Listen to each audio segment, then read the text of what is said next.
আজকে যে রেসিপিটা তোমাদের সাথে শেয়ার করছি সেটা তাদেরই জন্য যারা মাছের ডিম খেতে খুবই পছন্দ করো।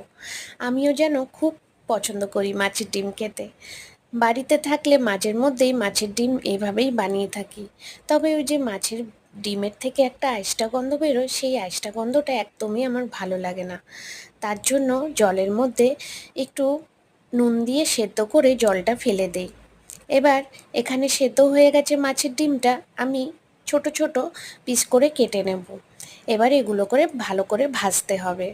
ভাজার আগে প্রথমেই কড়াইতে যে সর্ষের তেল দিয়েছিলাম তার মধ্যেই কিছু রসুন আর পেঁয়াজ আর শুকনো লঙ্কা এই তিনটে ভালো করে একটু হালকা ব্রাউন না হওয়া অবধি ভেজে নেব। তারপরে যখন হালকা একটু ব্রাউনিশ হয়ে যাবে ওর ওপরে দিয়ে দেব মাছের ডিমের পিসগুলো, দিয়ে ভালো করে একটু সময় নিয়েই ভাজতে হবে। আর এরকমভাবে রান্না করলে মাছের ডিমের যে একটা আইসটা গন্ধ হয় সেই গন্ধটা কিন্তু একদমই পাওয়া যায় না।